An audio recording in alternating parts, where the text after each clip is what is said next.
जय हिंद साथियों। TRE 4 को लेकर बिहार सरकार एक बार फिर हरकत में है, यानी कि उस पक्ष में है कि TRE 4 की जो बहाली है वो जल्द से जल्द की जाए।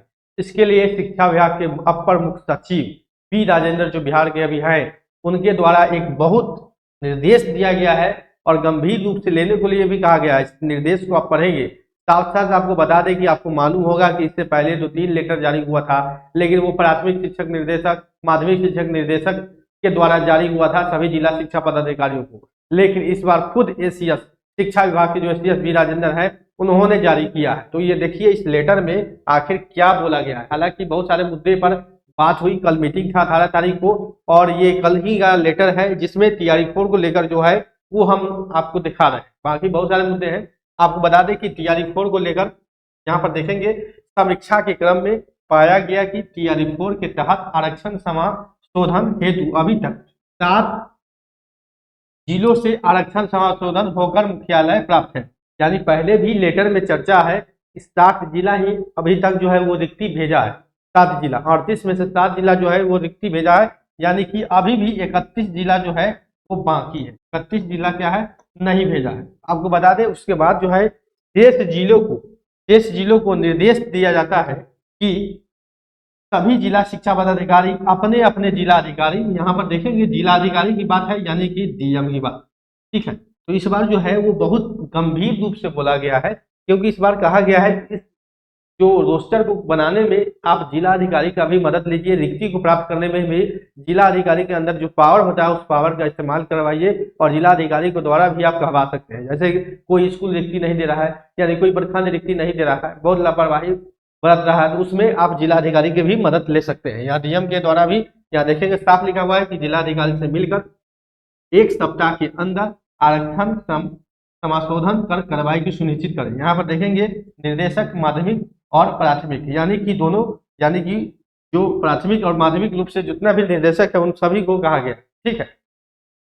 सब्जेक्ट का रिक्ति हो सकता है उनके पास हो, लेकिन इन दोनों को अभी ड्यूटी दिया गया है, अनुपालन करने के लिए निर्देश इनको दिया गया है कि इस पर जो है वो काम करें। हालांकि निर्देशक माध्यमिक शिक्षा और प्राथमिक शिक्षा द्वारा 2-3 बार पहले भी भेजा जा चुका है रिक्ति को भेजने के लिए, लेकिन वहां पर कोई भी जो है रिक्ति प्राप्त नहीं हुआ। बार बार लेटर भेजने के बावजूद भी जिला शिक्षा पदाधिकारी हो या प्रखंड शिक्षा पदाधिकारी रूप से लापरवाही बरती जा रही है। अभी तक न रोस्टर न रिक्ति पूरी तरह से भेजा नहीं गया। उसी बीच में जब छात्र के द्वारा बराबर आंदोलन किया जा रहा था, तो उसी बीच में शिक्षा मंत्री जो सुनील कुमार थे, उनके द्वारा आनंद फानंद में घोषणा कर दिया जाता है कि 27,000 पदों पर बहाली होगी। हालांकि उनके पास रिक्ति नहीं था, लेकिन कैसे न कैसे 27,000 पदों की घोषणा कर दी गई, जिसकी जानकारी न तो बीपीएससी को थी और नहीं की। एग्जाम के तिथि भी आप जानते हैं घोषणा किया गया है, लेकिन चलिए अब 7 दिनों का समय दिया गया है, यानी कि 18 तारीख को, यानी 18/11/25 को ये चिट्ठी जारी है। 7 दिन अगर जोड़ेंगे इसमें तो ये 25 तारीख हो जाता है, यानी 25/11। हालांकि चलिए 25/11 यहाँ तक अगर रिक्ति नहीं आता है, मान लीजिए नवंबर भर में भी रिक्ति आता है, तो हो सकता है कि आपका दिसंबर में TRE 4 की प्रक्रिया जो है वो शुरू हो जाए, यानी कि दिसंबर में भी TRE 4 के लिए प्रक्रिया जो है वो शुरू कर दी जा सकती है। ये क्लियर रखें। अगर मान लीजिए ये काम होता है तो दिसंबर में नोटिफिकेशन और जनवरी में आपका एग्जामिनेशन जो है कंफर्म रहे कि हो जाएगा। अगर इस लेटर के अनुरूप काम होता है तब की बात बोल रहे हैं। अब मान लीजिए लेटर तो बहुत जारी हुआ है, तो छात्र थोड़ा संशय में इसलिए रहते हैं कि 2-3 लेटर इससे पहले जारी हो चुका है, लेकिन उस पर काम नहीं हुआ है। कहीं ना कहीं छात्रों के मन में एक शंका सा उत्पन्न है कि विभाग जो है वो अपनी पल्ला झाड़ रहा है, लेटर पर लेटर जारी कर रहा है, लेकिन न रिक्ति आ रहा है, न नोटिफिकेशन से जुड़ा हुआ कोई अपडेट आ रहा है। तो ये लेकर जो छात्र वो चिंतित भी रहते हैं। हालांकि बहुत सारे लेटर जारी हुआ है, लेकिन देखने वाली बात है कि इस लेटर, जब एसीएस के द्वारा ये लेटर जारी किया गया है राजेंद्र जी के द्वारा, तो देखने वाली बात है कि कितना असर होता है, रिक्ति आने में कितना समय लगता है, और छात्रों के सामने, सभी के सामने जो है वो रोस्टर कब तक आ जाता है। मान लीजिए नवंबर भर में भी रोस्टर आ जाता है, तो छात्रों के लिए कम से कम छात्र को ये तो पता चल जाएगा कि रिक्ति कितना है, कितने सीटों पर बहाली होगा। ये चीजों सब जो है वो घोषणा तो कम से कम हो सकती है, कितने दिनों बहाली करेंगे या इतना सीटों पर बहाली होंगे। तो कम से कम लिखित रूप से अगर ये चीज घोषणा हो जाती है, सीटों के बारे में जानकारी हो जाता है, तो एक छात्रों के लिए राहत की खबर होगी और छात्र इसका लंबे समय से इंतजार भी कर रहे हैं।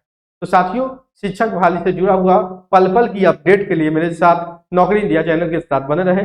जैसे कोई नया अपडेट आएगा फिर हम आपको बताएंगे। कल शपथ ग्रहण है, शपथ ग्रहण के बाद मंत्री सब भी जो है कल शपथ ग्रहण लेंगे, यानी कि विभाग तो अभी नहीं मिला है, लेकिन मंत्रिमंडल जो है वो आपको मंत्रिमंडल बनने में भी ये महीना जो है नवंबर का महीना लग ही जाएगा।